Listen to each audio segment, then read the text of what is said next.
প্রিয় নবী মুহাম্মদুর রাসূলুল্লাহ সাল্লাল্লাহু আলাইহি ওয়াসাল্লামের একটি হাদিসে যাই। আমরা এই হাদিসটি হাদিসের দারিমির মধ্যে পাবো।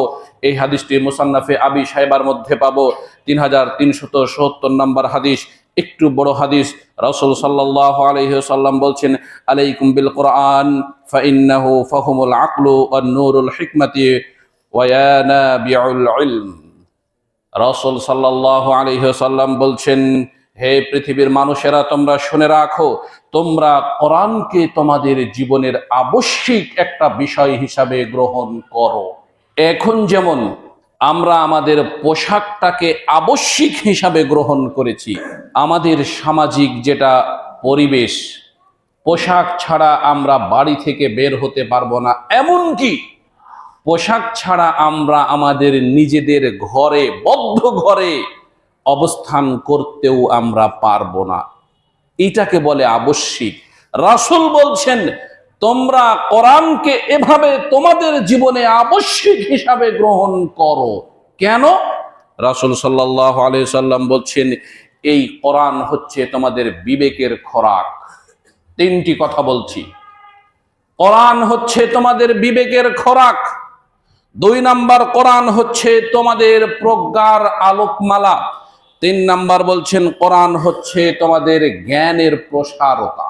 এই কথা বলে রাসূল সাল্লাল্লাহু আলাইহি সাল্লাম বলছেন, আল্লাহ সুবহানাহু ওয়া তাআলা তাওরাতে এভাবেই আমাকে নির্দেশ দিয়ে এভাবেই কথাটি লিপিবদ্ধ রয়েছে, হে মুহাম্মদ সাল্লাল্লাহু আলাইহি ওয়াসাল্লাম, আমি সর্বাধিক নাজিলকৃতর মধ্যে আপনার উপরে এ কথাও নাজিল করেছি যে নাজিলকৃত কথার মধ্যে এ কোরআন হচ্ছে অন্ধের দৃষ্টিকে, এ কোরআন হচ্ছে বধিরের শ্রবণ শক্তিকে, এ কোরআন হচ্ছে অনুভূতি দৃশ্য ব্যক্তির বক্ষকে উন্মোচিত করতে একেবারে সহযোগিতাবদ্ধ পরিকর।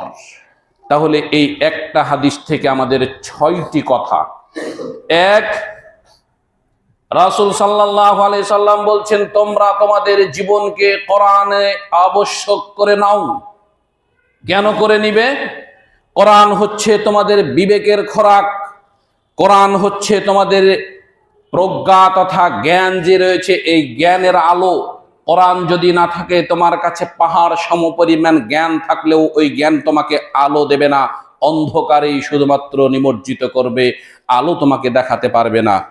3, কোরআন হচ্ছে তোমার যে জ্ঞান রয়েছে, এই জ্ঞানের প্রসারতা লাভ করাবে। কোরআন হাজার জ্ঞান অর্জন করে কোরআনের জ্ঞান না থাকলে ওই জ্ঞানের প্রসারতা তুমি লাভ করতে পারবে না। এরপরে রাসূল সাল্লাল্লাহু আলাইহি সাল্লাম বলছেন, এই কোরআন অন্ধ ব্যক্তির দৃষ্টিকে খুলে দেয়। এই কোরআন যে ব্যক্তিটি বধির, ওই বধির ব্যক্তিটির শ্রবণ শক্তিকে খুলে দেয়। এর মানে এটা নয় যে একটা ব্যক্তি জন্মগতভাবে শুনতে পায় না, কোরআন পড়লে তার কান ভালো হয়ে যে শোনা হবে, এ কথা নয়। যে ব্যক্তিটি হেদায়েত শূন্য, যে ব্যক্তিটি হেদায়েত শূন্য, ওই ব্যক্তি যদি কোরআনের সংমিশ্রণে আসে, তাহলে ওই ব্যক্তিটির বক্ষ উন্মোচিত হয়ে যাবে। আর 3 নম্বর কথাটি রাসূল সাল্লাল্লাহু আলাইহি সাল্লাম বলছেন, যে ব্যক্তিটির কোনো অনুভূতি নাই, হিতাহিত জ্ঞান নেই, যে ব্যক্তিটির আকল নেই, বিবেক নেই, কিভাবে মানুষের সাথে কথা বলতে হয়, কিভাবে সমাজে চলতে হয়, কিভাবে কোন পরিবেশে কোন পরিবেশ তৈরি করতে হয়, এই কথাগুলো তাদের জ্ঞান নাই। যদি ওই ব্যক্তিটি কোরআনকে তার জীবনের আবশ্যিক বিষয় হিসাবে, সাবজেক্ট হিসাবে মেনে নিতে পারে, তাহলে সে ব্যক্তিটির এই অনুভূতি জ্ঞান চলে আসবে।